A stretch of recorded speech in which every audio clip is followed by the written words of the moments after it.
Allora, eccoci qua.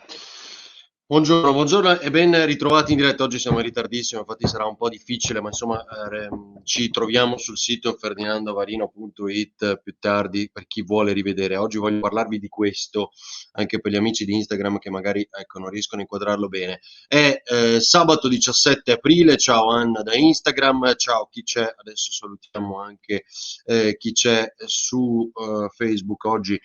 Condividete, mi raccomando, perché finché non vedo che cosa succede, eccolo qua. Ciao Riccardo, ben trovato. Ciao Andrea anche da Instagram. Questo sapete che cos'è, no? È il famoso report di Francesco Zambon, del quale abbiamo parlato tanto in questi giorni, ma quello che poi si è scoperto, soprattutto nella giornata di ieri, con quella cosa che ci chiedeva Aldo, per esempio in diretta ieri mattina qui, ha dell'incredibile. E tra poco vi leggo alcuni passaggi di questo report che fanno specificatamente riferimento proprio al Veneto, cosa che secondo le ricostruzioni dei giornali non piaceva a Ranieri Guerra, non piaceva come si chiama, all'ufficio stampa dell'OMS, perché appunto andava a incidere e infastidire il governo. Sono cose delle quali parlerò tra pochissimo perché sono molto interessanti, me ne sono andato a cercare in particolar modo, mi pare che sia a pagina 12 di questo report, tutto in inglese, e, e a pagina 82 quando c'è il racconto dedicato proprio a quello che è successo al Veneto nella prima fase. E vi ricordo ancora,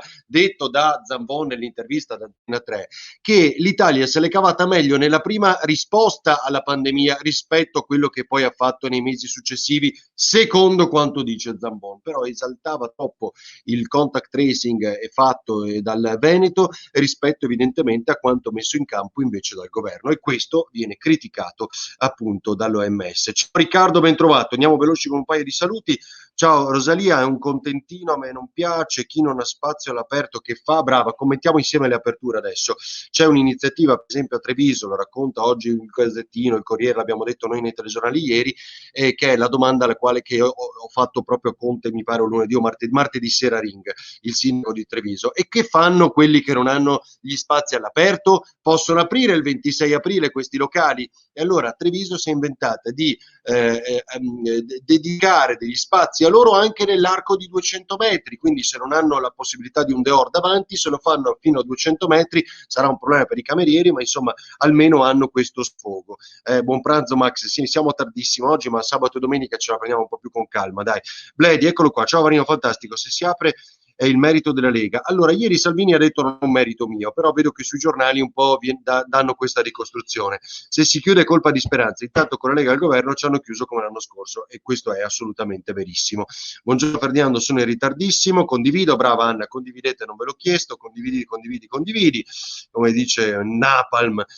Praticamente hanno detto sono stati vaccinati circa 4 milioni e 300, no, molte di più, no, assolutamente no, siamo oltre i 12, 11-12 milioni con una dose.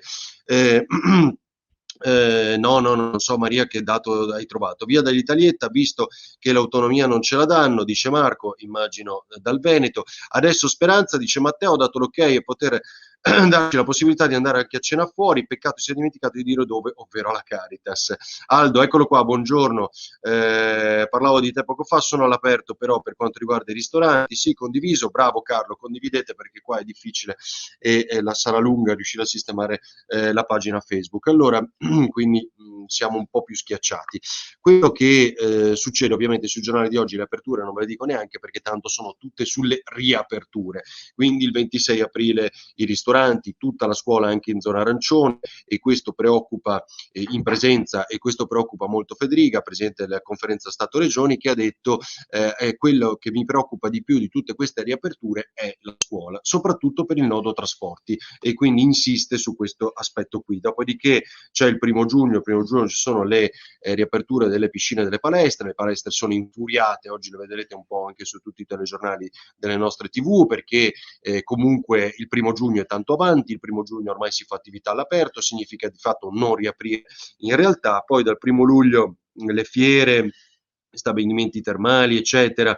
Ecco, il 1° giugno bar e ristoranti aperti anche all'interno, cioè sono quelli che hanno le difficoltà maggiori, come abbiamo già detto più volte. Un occhio a Tele4, uno qua, difficile Nirvana, sì, ma dovevamo avere Riccardi, mi pare che invece Riccardi non faccia l'intervista adesso, ma c'è un caso terapie intensive del Friuli Venezia Giulia sul quale torneremo tra poco, perché avevamo ragione con quanto emerso a Ring l'altra sera, cioè come mai sono aumentate di molto, allora avevano ragione gli anestesisti. Se uno deve andare nella stessa regione, dello stesso colore, bisogna fare i tamponi quando aprono tipo Feugia e Veneto? No, perché hanno lo stesso colore, se avranno il giallo tutte e due dal 26 aprile, come immagino e spero, non si deve fare nulla. Ma che cos'è questo pass per andare tra le regioni di un colore diverso? È una cosa che spero prima o poi ci spiegheranno. Vi leggo solo che cosa racconta per esempio il Corriere oggi. Bisognerà disporre di un certificato che dimostri di essere stati sottoposti al vaccino oppure aver effettuato nelle 48 ore precedenti un tampone antigenico o molecolare risultato negativo oppure aver avuto il Covid ed essere guariti. Sarà il decreto a stabilire se sia sufficiente l'attestazione o se invece dovrà essere rilasciato un apposito tesserino dall'autorità sanitaria. È un macello questa cosa qui. È peggio soltanto se vogliamo andare al cinema secondo quelle linee guida o a teatro con il tampone nelle 48 ore precedenti, perché spero davvero che sia un tampone antigenico in quel caso, altrimenti andare a teatro o andare al cinema a 10 euro ci costa in realtà 90, perché c'è il tampone da fare in privato magari a 70-80 euro. Un occhio Tele4, questo abbiamo già detto. Ciao Edoardo, 1° giorno di riapertura senza presenza vista le belle giornate, una cazzata pazzesca, lo so. Grazie, non si capiva Antonella, mi fa molto piacere. Allora, veniamo a questo, perché secondo me alla fin fine di tutto quello che c'è sui giornali, leggerete, è molto importante i 57 commissari che ha messo in campo Draghi finalmente sulle grandi opere, quindi sblocchiamo 83 miliardi, sistemiamo la statale Ionica, 106 Ionica in sud, tante opere ovviamente sono più per il sud che per il nord, una quota percentuale maggiore, chi prende più è il sud, il centro e molto meno il nord, però nel nord c'è la Brescia, Verona, Padova, sul fronte dei treni, la Venezia e Trieste, quindi sul fronte dei treni sempre, quindi a nostra interpretazione tutto, dice Anni, perché non si capisce cosa bisogna fare, è incostituzionale, dice Giovanni, immagino che sia da Instagram. Giovanni, tuo riferimento al tema di questo pass che non si capisce bene ancora cosa sia nel spostarsi tra regioni di colore diverso, spero che prima o poi ce lo spiegheranno con chiarezza.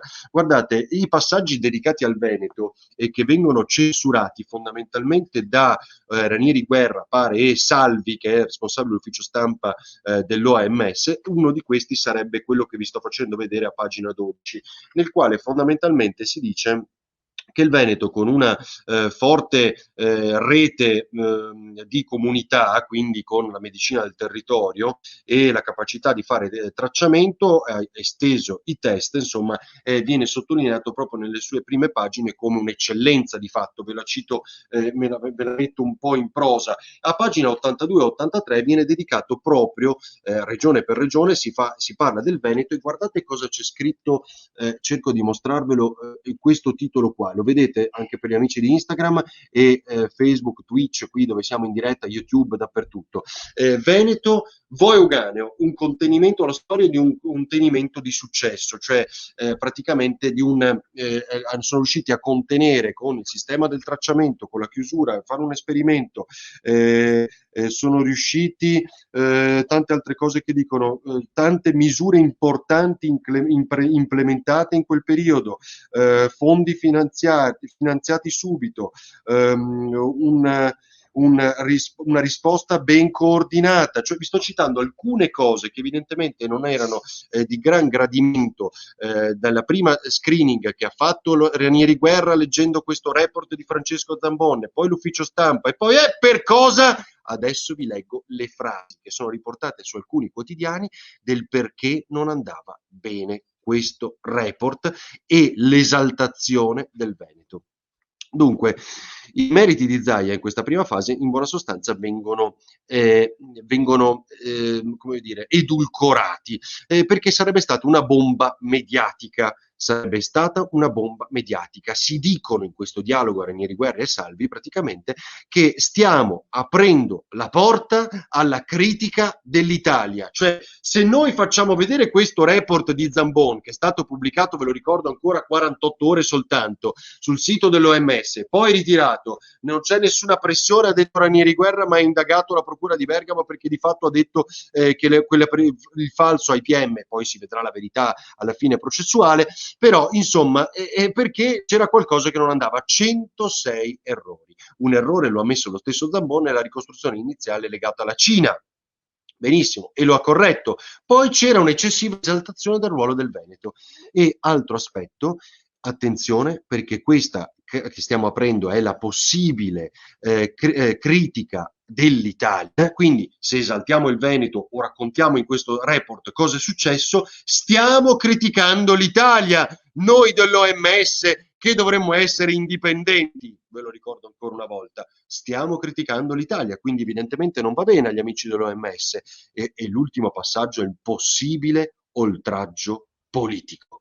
È un possibile oltraggio politico. Ma che cos'è l'OMS? Cioè è un'istituzione indipendente e quindi analizza a prescindere da quello che sta succedendo chi lo fa e dove lo fa? Oppure è più preoccupata di un possibile oltraggio politico? Guardate che questo è dirimente questa roba qua, perché mentre noi eravamo diciamo, terrorizzati fino a qua, le regioni si arrangiavano, perché lo dicono anche in altri passaggi, non ho letto tutto in inglese, che il governo dava delle indicazioni che venivano declinate sui territori differentemente dalle regioni, che affrontavano con i propri sistemi sanitari quello che si doveva fare. Benissimo, quindi diciamo svuotando un po' di ruolo il governo e esaltando le regioni, quelle buone, quelle meno buone, il loro approccio. Attenzione, perché questo è un possibile oltraggio politico. Si scrivono Salvi, ufficio stampa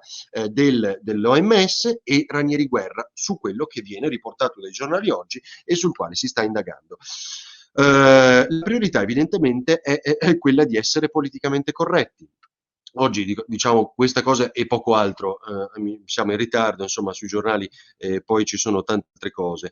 Perfino la scelta delle foto viene criticata, cioè di una Venezia svuotata. Adesso non so se vi trovo questa foto, ma evidentemente all'ufficio stampa non piace nemmeno far vedere una foto, eccola qua, credo che sia questa, di una Venezia svuotata. Non piace, no? È meglio far vedere un altro tipo di immagine, dicono. Perfino la scelta delle foto non piace. E la storia del paziente 1, attenzione, ricordate Codogno, lo sportivo, il calcetto, eccetera, cosa fanno? È stato individuato, e lo racconta Zambon nel suo report, ricordate i giornali di allora, individuato grazie all'intuizione di un anestesista, la voglio citare, si chiama Malari, è una donna, che non ha seguito le indicazioni dell'OMS, perché se voi ricordate in quelle settimane là era il tracciamento da fare soltanto da chi era ritornato negli ultimi 14 giorni dalla Cina. Il paziente 1 di Codogno non era tornato dalla Cina, ma era stato a calcetto, a contatto con qualcuno che in realtà dalla Cina era tornato. Quindi al paziente 1 di Codogno, se non era merito dell'anestesista Malari, non scoprivamo che aveva il Covid, non lo scoprivamo perché lei ha disatteso le indicazioni dell'Organizzazione Mondiale della Sanità. Benissimo. Oddio, quanti messaggi. Hai visto Zaia? Eccolo qua, Aldo, lo dicevo all'inizio, ne abbiamo parlato adesso, proprio questo. Ma chi non ha posti all'aperto non può aprire, questo ancora per i ristoranti. Il 1° maggio pare arrivino le prime navi turistiche a Venezia, sì, e non so, anche a Trieste, se ci sono linee guida per questi turisti tra dentro e fuori la nave, porti diversi ogni giorno, sì, ma non so quanto potranno scendere in libertà. Scanzi ti fa un buff, vabbè. Grazie Lorenzo. No, infatti io non aprirò. Dania, questo mi piace molto. Che attività hai, se ce lo vuoi dire? Chi lo dice lo è 100 volte più di te, non so di che cosa parli Lorenzo. OMS un fallimento cominciato dai fatti, alla prima emergenza mondiale hanno clamorosamente fallito, ormai da scindere e ricostruirla in modo più funzionale, come ha detto Zambone nella nostra intervista. Buona giornata, ciao Nadia, condividi Nadia, che tristezza Antonella, lo so, purtroppo questo è quello, guerra, negare sempre, questo è quello che noi leggiamo un po' sui giornali, che vi ho raccontato raccontato adesso e che soprattutto ho trovato appunto leggendo questo report di Zambon. Delle grandi opere, vi ho detto in breve, molto preoccupati anche di Treviso, della possibilità di aprire e di mettere i tavoli anche a 200 metri dal locale se non si ha lo spazio all'aperto. Questa è una cosa molto importante. Spero, mi auguro, io ho cercato di stimolare ancora una volta il sindaco di Piazza ieri sera, sindaco di Trieste, a Ring, quindi spero che si faccia così anche in Friuli Venezia Giulia a Trieste. Dunque, mentre pensano di candidare Albertini a Milano, e sarebbe molto interessante il ritorno di Albertini contro Sala, e insistono su Bertolaso a Roma, in Friuli Venezia Giulia tiene banco la polemica delle terapie intensive. E alla fin fine mi spiace perché è proprio quello che era emerso l'altra sera a Ring. Quindi come mai si chiedevano i 5 Stelle, che ora hanno fatto anche un esposto in procura, quindi vediamo se si aprirà un'indagine, e il Partito Democratico, dopo quella lettera degli anestesisti che dicevano che erano state sottostimate le terapie intensive in Friuli Venezia Giulia, magicamente il lunedì dopo, e c'è un documento che dice di conteggiare anche quelle altre subintensive, aumentano di 15 le terapie intensive, che sembrano proprio le 13-14 di Gorizia e le 2 di Palmanova, insomma quelle che secondo gli anestesisti erano conteggiate come semi-intensive e invece erano intensive a tutti gli effetti. Su questa storia bisogna fare chiarezza una volta per tutte, perché ne abbiamo parlato giovedì sera a Ring, oggi lo trovate sui giornali un articolo di Diego D'Amelio sul Piccolo, e questo è un problema. Ci sarebbe questo documento di Domenico Pittioni, che è il direttore medico dei presidi ospedalieri di Gorizia e Monfalcone, che dice: attenzione, conteggiatele in quella maniera lì. Allora avevano ragione gli anestesisti, in una lettera che sembrava molto politica e invece oggi risulta avere un po' più di tecnicità. Allora, ciao Alessio, ciao Sweet, non so chi altro c'era, Melissa, Giordano, grande Giordano, Alessandro, anche su Instagram. Grazie a tutti per avermi seguito anche stamattina, un po' meno cose, ma secondo me un po' più succose sul fronte del report di Zambon, molto interessante, nel quale facciamo sparire l'eccellenza Veneto, perché non piace a Ranieri Guerra, avrebbe fatto sfigurare appunto il governo. Hello from Phuket, Thailand, grandissimo puntera. Va bene, a tutti, buona giornata, ci vediamo domani mattina con calma sul sito ferdinandovarino.it. Ciao ciao.